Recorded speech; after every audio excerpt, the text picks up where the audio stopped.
रेहान साहब, आप फरमाइएगा कि एक तो तेल की कीमतों का हमारे ऊपर क्या असरात होंगे और क्या करना चाहिए हुकूमत को। जी, thank you very much for having me. Nadeem साहब, देखिए, जो आलमी मंडी में तेल की कीमतें बढ़ रही हैं, उसका वो ऐसी चीज़ है जो हमारे कंट्रोल में नहीं है, और उसका जो हमारे पे असर पड़ेगा, सबसे बड़ा असर जो पड़ेगा हमारे बैलेंस ऑफ ट्रेड पे पड़ेगा। हमारा बैलेंस ऑफ ट्रेड मज़ीद बिगड़ जाएगा और करंट अकाउंट खसारा बढ़ जाएगा। और जो दूसरा असर होगा वो होगा कि मैं ज़ाहिर बात है, तेल की कीमतें यहाँ पे भी बढ़ेंगी और उससे महंगाई का एक नया तूफ़ान आएगा। तो ये दो बड़े चैलेंजेस हैं जो इस आलमी मंडी में प्राइसेस बढ़ने के आएंगे। एक हमारा करंट अकाउंट खसारा, बैलेंस ऑफ ट्रेड यानी कि, और दूसरा हमारे पास महंगाई का तूफ़ान, जिससे एक आम आदमी मज़ीद मुतासिर होगा।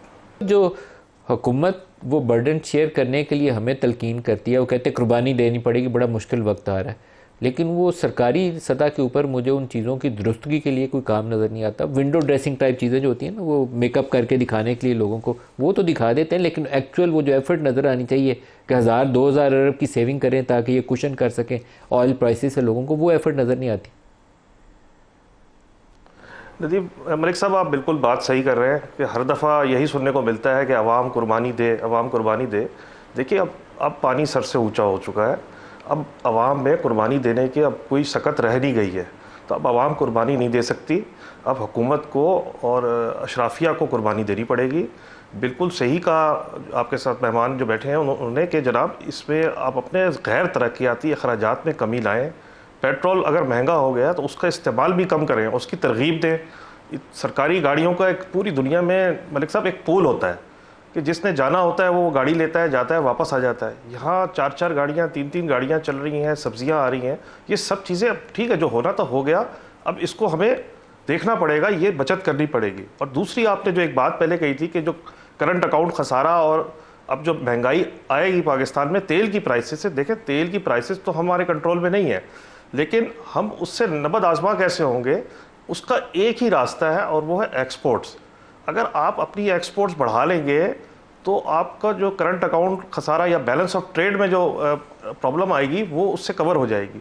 और एक्सपोर्ट्स आप बढ़ेंगे उस वक्त जब आप रीजन के मुकाबले में कॉम्पिटिटिव होंगे। इस वक्त आप रीजन के मुकाबले में महंगे हैं।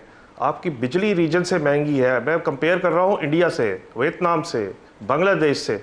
इन सब में गैस आज भी लेवी में इजाफा हुआ है। आज भी गैस की जो कैप्टिव पावर है 1200 लेवी थी, उसको 1400 कर दिया। दूसरी साइड पे आप उस पर क्रॉस सब्सिडी दे रहे हैं। आपका इंटरेस्ट रेट कल मजीद 1% बढ़ गया। तो जो रीजन है उससे आप 14% 15% महंगे होंगे तो कौन आपसे माल लेगा। आहिस्ता आहिस्ता हम अपनी मार्केट खो देंगे। और एक दफ़ा देखें, बिजनेस में एक दफ़ा अगर आप मार्केट खो दें, उसको वापस कैप्चर करना बहुत मुश्किल काम होता है। तो मेरी नज़र में सिर्फ एक्सपोर्ट बढ़ाना हर मसले एक्सपोर्ट मार्केट हम कंटिन्यूसली लूज कर रहे हैं। एक्सपोर्ट मार्केट में हम इतने बुरे तरीके से पिट रहे हैं रेहान साहब, और इनके पास कोई स्ट्रेटजी नहीं है, कोई स्ट्रेटजी नाम की चीज़ ही नहीं है।